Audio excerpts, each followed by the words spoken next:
నన్నూరు Kotaiah sir నా పేరు. తండ్రి పేరు సన్నాపు దుగ్గియ, సోడవరం గ్రామం, జలదంకి మండలము, జిల్లా నెల్లూరు పొట్టి శ్రీరాములు జిల్లా. నా గతంలో ఇదిగో 12 సంవత్సరాల కిందట నాకు పట్టా ఇచ్చినారు సార్. మా నాయనకి గవర్నమెంట్ వారు ఇచ్చినారు ఈ 96 సెంట్ల భూమి. ఈ 96 సెంట్ల భూమి ఎల్లవల రత్తం పేరుతో ఒక నకిలీ డీపారం ఒకటే సంపాదించుకొని ఎల్లవల రత్తమ్మ కొడుకు నాగేశ్వరరావు, వాళ్ళ మేనమామైన చిత్తారి శేనయ్య, నా కులస్తులు నక్క విజయకృష్ణ వాలంటరు, నన్నూరి దానేలు, నన్నూరి ముసలయ్య, నన్నూరి ఆరును, వీళ్ళు వాళ్ళ వైపు చేరి నన్ను పోయిన బుధవారం రోజు చంపాలని నన్ను నానాక ఇబ్బందులు పెట్టి కత్తెత్తుకొని ఒక గెడ్డప్పుడు బుధవారం రోజు నేను బాగలేక నాకు పిల్లల గెడ్డలేసి జ్వరం తగిలి నేను కూకొని ఉన్న పందిట్లో కత్తెత్తుకొని వచ్చి బండి మీద మోటార్ సైకిల్లో సప్పలు వచ్చేసి ఆపినాడు. ఆపి నా పెద్ద ఇంట్లో బజార్లో ఆపి, రే నా కొడక నీ పిల్లని విధంగా కొట్టిగా రా, నేను యామలపాటిలో ముగ్గురు నరికిన నా బావడిని అడ్డం పెట్టుకొని, నీకు కూడా ఇదే సంగతి రమ్మన్నాడు. ఏంది అన్యాయము, మాట పలుకు లేకుండా ఇదివరకు నా భార్యను కొట్టి ఈ విధంగా రోడ్లో బండి వేసిపోయింది. రూపాయలు తెచ్చి పచ్చడి తుప్పటి సంతకానికి అంగడంగా పోతున్నది. ఈ పని చేసినారు సార్. ఈ పని చేసి అవతల కలిగిరి సిఐ గారికి, ఎస్ఐ గారికి ఇద్దరికి ఫోన్ చేసింది నేను. సిఐ గారు ఏమన్నారంటే, నేను ఎస్ఐ గారిని పెట్టి అమ్ముతాను, నీకేం భయం లేదు ఉండు, నేను ఉన్నాను అన్నాడు. ఈ ఎస్ఐ గారు రాలా.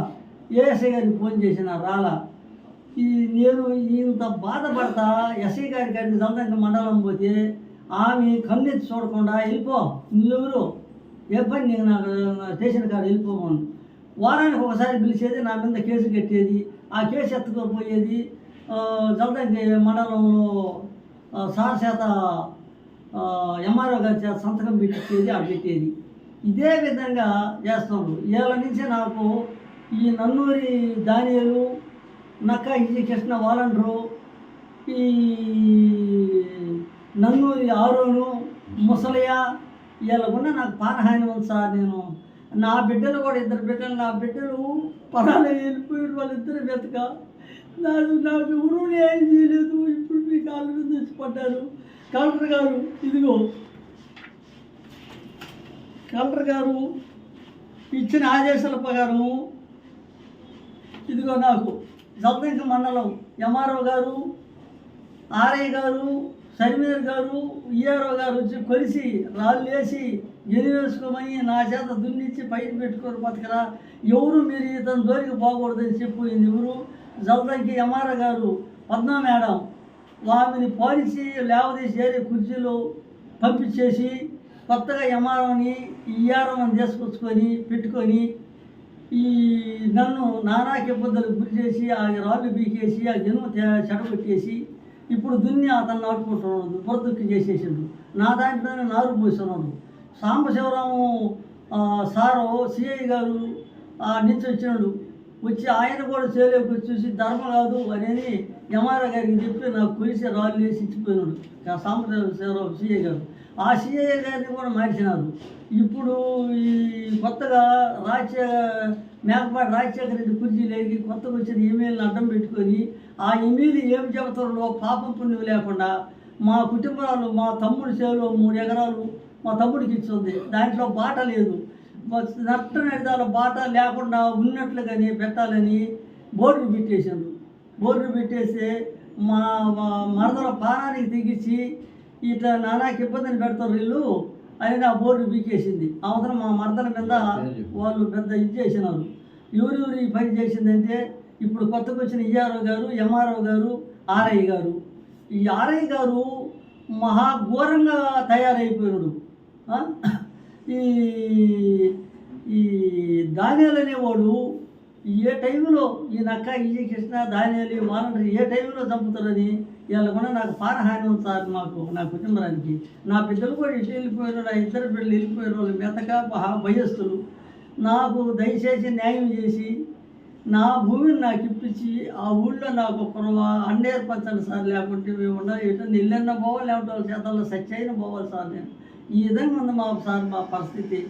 ఏ పూటకా పూట తెచ్చుకుంటే తిన్నట్టు లేకుంటే లేనట్టు. ఆ మెట్టే ఉంది నా కానీ ఇంకేమీ లేదు.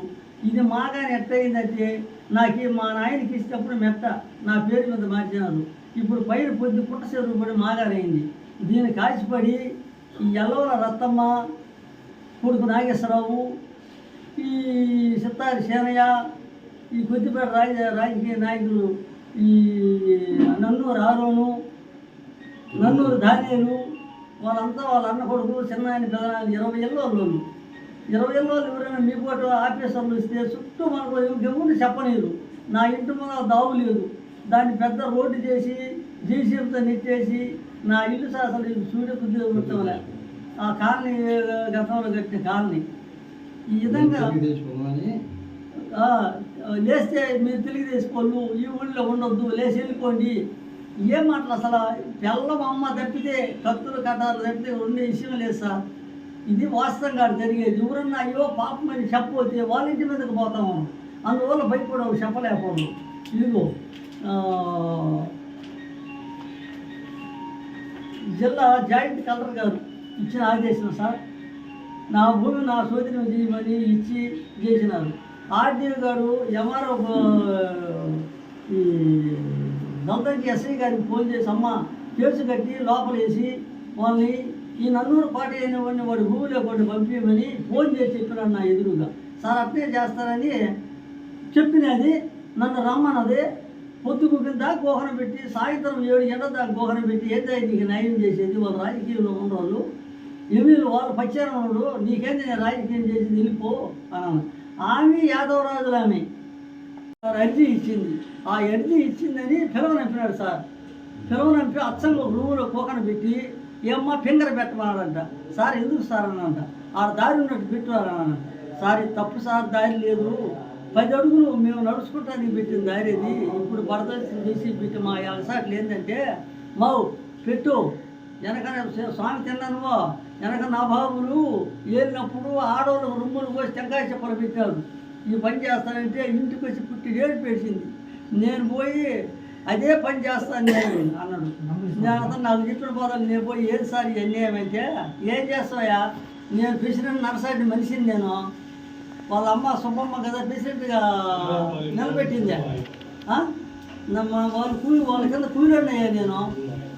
అది మా ఊరి ప్రసాదరావు కూడా వింటున్నాడు ఆ మాట ఆ రూమ్లో కూర్చొని. కానీ ఆయన చెప్పటం లే.